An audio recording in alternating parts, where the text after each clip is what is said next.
আমার আজকের টপিকটা হচ্ছে টিপি লিঙ্কের একটা অ্যাক্সেস পয়েন্ট নিয়ে, যেটা হচ্ছে এই অ্যাক্সেস পয়েন্টটা যারা কিনতে যাচ্ছেন তাদের জন্য কতটুকু অ্যাডভান্টেজ হবে আর কতটুকু ডিসঅ্যাডভান্টেজ হবে, কি কি সুবিধা রয়েছে, কি কি অসুবিধা রয়েছে, এই পুরো ব্যাপারটা নিয়ে ছোট করে আলোচনা করার চেষ্টা করবো মূলত। এবং এটা হচ্ছে দেখেন, এই হচ্ছে একটা অ্যাক্সেস পয়েন্ট অর্থাৎ সিলিং মাউন্ট। সিলিং এ আপনি মাউন্ট করে রাখতে পারবেন এবং এটার বিশেষত্ব হচ্ছে যে এটা পুরো চারপাশেই আপনার ফ্রিকোয়েন্সিটাকে কভার করবে বা ওয়াইফাই রেঞ্জটাকে কভার করবে। মিডিয়াম রেঞ্জ বলবো, এটা হাই রেঞ্জের না। মোটামুটি 3 থেকে 4 হাজার স্কোয়ার ফিটে আপনি কিন্তু এই অ্যাক্সেস পয়েন্ট দিয়ে ইন্টারনেটটা কিন্তু প্রোভাইড করতে পারবেন আপনার ক্লায়েন্টদেরকে, বিশেষ করে যারা ছোট পরিসরে। আর যদি ওপেন স্পেস হয় তাহলে এটা দিয়ে মোটামুটি ভালো একটা কভারেজ আশা করা যায়, বিশেষ করে যারা হটস্পটে বিজনেস করতে যাচ্ছেন মাইক্রোটিক দিয়ে। তাদের জন্য অনেকেই বলে যে আমার একটা অ্যাক্সেস পয়েন্ট দরকার পড়ে। আমাকে অনেকেই ভিডিওতে কমেন্ট করেছেন এবং অনেক ধরনের অ্যাক্সেস পয়েন্ট নিয়ে আমি রিভিউ করেছি। এবং আজকের রিভিউটা আনবক্সিং প্লাস ইনস্টলেশন প্রক্রিয়াটা হচ্ছে এই টিপি লিঙ্কের উপরে। তো এটা মূলত হচ্ছে দেখেন, এখানে ওরা বলে দিয়েছে যে টিপি লিঙ্ক ওমাডা, এটা হচ্ছে ওমাডা ব্র্যান্ডের 300 Mbps wireless and ceiling Mount access point. অর্থাৎ এটার অ্যাকচুয়াল মডেলটা হচ্ছে EAP 1155। এটা দেখাই আপনাদেরকে, দেখেন, দেখতে পাচ্ছেন আশা করি। তো এটাতে যা যা অ্যাডভান্টেজ রয়েছে এটা নিয়ে আমি আপনাদেরকে বিশদ আলোচনা করবো একটু পরেই। মেন ফিচারগুলো সম্বন্ধে বলি। এটাতে যেটা হচ্ছে যে ক্লাউড সার্ভিস রয়েছে, অর্থাৎ এই অ্যাক্সেস পয়েন্টের আপনি যদি সেট আপ করেন, আপনি পৃথিবীর যে কোনো জায়গা থেকেই এই অ্যাক্সেস পয়েন্টটাকে কিন্তু আপনি কন্ট্রোল করতে পারবেন।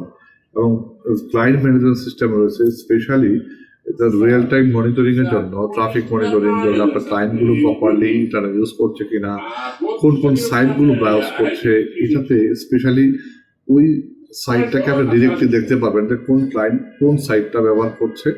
আপনি কিন্তু সেটা মনিটর করতে পারবেন এবং ব্লক করতে পারবেন এই ক্লায়েন্ট ম্যানেজমেন্ট সিস্টেম থেকে। এবং এখানে আরেকটা অপশন রয়েছে সিকিউর গেস্ট নেটওয়ার্ক, অর্থাৎ আপনার সিকিউর গেস্ট নেটওয়ার্ক সম্বন্ধে আমরা অনেকেই জানি, আপনার বলে দিচ্ছি। এবং এটাতে কিন্তু ওয়াইফাই ভাউচার সিস্টেম আপনি করতে পারবেন, এটা বলা আছে। হ্যাঁ, এবং শিডিউলিং করে দিতে পারবেন, অটোমেটিক্যালি আপনি রিপোর্ট করতে পারবেন এই অ্যাক্সেস পয়েন্টটাকে। স্পেশালি এখানে লোড ব্যালেন্সিং একটা অপশন রয়েছে, দেখতে পাচ্ছেন। এটাতে এখন আপনি লোড ব্যালেন্সিং করতে পারবেন। আর পিওই তো রয়েছে এটাতেই। ইন্টারেস্টিং ফিচার হয়েছে এটা সেন্ট্রালাইজ ক্লাউড ম্যানেজমেন্ট। ব্যাপারটা হচ্ছে এরকম যে ওমাডার SDN প্ল্যাটফর্ম থেকে আপনি কিন্তু এটাকে ম্যানেজমেন্টটা সেন্ট্রালাইজ করে করতে পারবেন। এবং এটাতে আর একটা অপশন রয়েছে ইন্টেলিজেন্ট মনিটরিং, অর্থাৎ এটাতে বলাই আছে, দেখেন এখানে যেটা বলছে যে নেটওয়ার্ক ট্রাফিক আপনি করতে পারবেন, স্ট্যাটিক্স করতে পারবেন, চ্যানেল অকুপেসি অ্যানালাইসিস করতে পারবেন, নেটওয়ার্ক কন্ডিশন লগস যেটা রয়েছে সেটাকে আপনি কিন্তু অ্যালাউ করে দিতে পারেন বা চেক করতে পারবেন। এবং abnormal event warning and notification এটা থেকে কিন্তু আপনি অটোমেটিক্যালি পেয়ে যাবেন যদি আপনি মোবাইল দিয়ে অ্যাড করে থাকেন বা সফটওয়্যারটা এটা যেটা রয়েছে এটা ব্যবহার করে থাকেন। তো সবকিছু বলেই দিলাম, তো আনবক্সিং করি, দেখতে কেমন এটা একটু দেখি এবং সেট আপ প্রক্রিয়াটা আপনাদের সাথে শেয়ার করার চেষ্টা করি। চলুন তাহলে এটাকে আনবক্সিং করি। এটা তো সিলিং মাউন্ট বলেই দিয়েছি, দেন 3টা পিন রয়েছে এখানে এবং এটা রাউন্ড বক্স রয়েছে, সেটার মধ্যে আপনি এটাকে প্রিন্ট করে সিলিং এ কিন্তু এড করতে পারবেন। এটা হচ্ছে হ্যাঙ্গার, এইভাবে। আচ্ছা, তো সাইড করে রাখি আগে। এটা রয়েছে ওয়াইল প্লাগ প্লাস স্ক্রু এবং আরো হচ্ছে এডিশনাল স্ক্রু দেওয়া রয়েছে, আপনি চাইলে এটা আউটডোরেও ব্যবহার করতে পারবেন। এবং একটা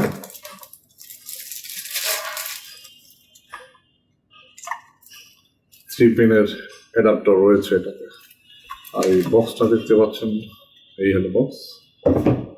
আর কিছু ম্যানুয়াল রয়েছে, আপনি চাইলে এটা পড়ে নিতে পারেন। তো মূলত এটাকে আমি একটু সেটিং করে দেখাই আপনাদেরকে, ওই বিলটা দেখাচ্ছি ভিডিওতে, আপনাদেরকে দেখাবো। দেখেন এখানে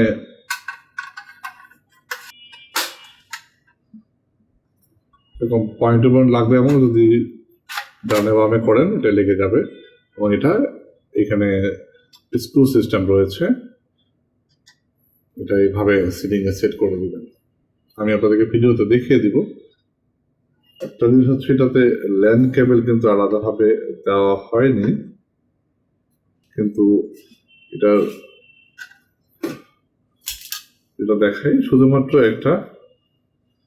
একটা ইথারনেট পোর্ট রয়েছে এখানে, একটা ইথারনেট পোর্ট, এটা হচ্ছে রিসেন্ট বাটন, আর হচ্ছে পাওয়ার ইন পোর্ট, এটা আপনি পাওয়ার ইন করতে পারবেন।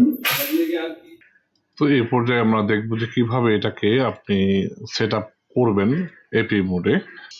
এই হলো আপনার ডিরেক্ট ডিএসসিপি করা বা ইন্টারনেট সহকারে ডিএসসিপি বলে একটা ইন্টারনেট কেবল এখানে লাগিয়ে দেবেন এবং পাওয়ার কর্ডটা দিয়ে দেখবেন যে এখানে লাইটটা জ্বলে। এখানে ইয়েস, পাওয়ার কেবল পেয়েছে, পাওয়ার কেবলটা কাজ করছে বা কানেক্টেড হয়েছে। এটা হচ্ছে ইন্টারনেটের কেবল, ডিএসসিপি ইন্টারনেট লিজ পাওয়া একটা কেবল এখানে লাগিয়ে দিয়েছি। আপনি চাইলে লাইভও দিতে পারেন। তারপর আমরা এখান থেকে সরাসরি যাব হচ্ছে ওয়াইফাই অ্যাডাপ্টারে। এখানে দেখেন এই যে টিপি লিঙ্কের যে ডিফল্ট ওয়াইফাইটা, এটা কিন্তু ওপেন রয়েছে, এটাতে কিন্তু ইন্টারনেটও রয়েছে। আপনি যদি কানেক্ট করে দেখবেন যে অ্যাক্সেস করতে পারবো ইন্টারনেট। কানেক্টেড, মানে লগ ইন করার জন্য আপনি লিখবেন টিপি লিঙ্ক eap.net লিখে এন্টার প্রেস করলেই লগ ইন পেজটা চলে আসবে। আমি অ্যাডভান্সে যাবো এবং এখানে এই লিঙ্কটাই ক্লিক করব, মূলত নিচের লিঙ্কটাই। ইয়েস, তো পাসওয়ার্ড দেবেন অ্যাডমিন ডিফল্ট পাসওয়ার্ড। তো ইন্টারনেট ব্রাউজ করলে দেখেন ইন্টারনেট কিন্তু আমি পাচ্ছি, অর্থাৎ এখন এপিতে অর্থাৎ টিপি লিঙ্কের এই রাউটারতে ইন্টারনেটটা রয়েছে অটোমেটিক্যালি কানেক্টেড। বাট এটাকে সিকিউর করার জন্য আপনাকে রাউটারের ভিতর ঢুকতে হবে। আমি যেহেতু লগ ইন করে রেখেছি, এখান থেকে জাস্ট আমি একটা নতুন নাম দিয়ে দিব। দেখতে পাচ্ছেন এখানে নিউ ইউজার নেম দিলাম অ্যাডমিন, পাসওয়ার্ডটা আপনি আপনার মতো করে দিয়ে দিবেন, অবশ্যই স্ট্রং পাসওয়ার্ড দিবেন। কনফার্ম পাসওয়ার্ড আমি টাইপ করছি, এখানে কনফার্ম পাসওয়ার্ডটা দিলাম, দেওয়ার পর এখান থেকে নেক্সট দিয়ে দিব। দেন এখানে বলতেছে যে 2.4G ওয়্যারলেস রেশিওতে আপনি এসএসআইডি কি দিবেন, তো আমি একটা এসএসআইডি দিচ্ছি। আপনি আপনার মতো করে একটা এসএসআইডি দিয়ে দিবেন এবং পাসওয়ার্ড দিয়ে দিবেন, তারপর সেভ দিবেন।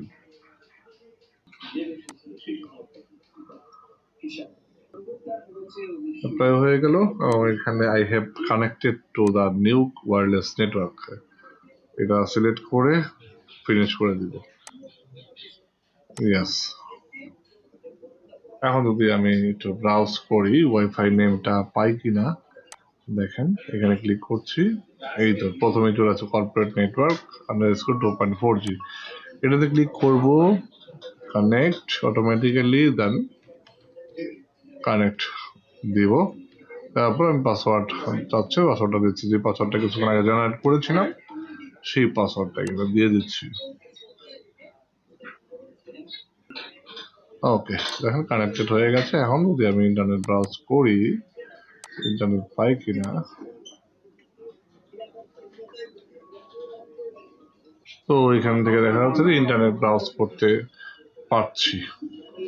তো এরকম করে কিন্তু আপনি আপনার এই অ্যাক্সেস পয়েন্টটাকে কনফিগার করতে পারেন। তো এই ছিল মূলত হচ্ছে এটার আনবক্সিং প্লাস ছোট্ট করে আলোচনা। সেগুলো ভালো থাকবেন, সুস্থ থাকবেন। Thanks for watching.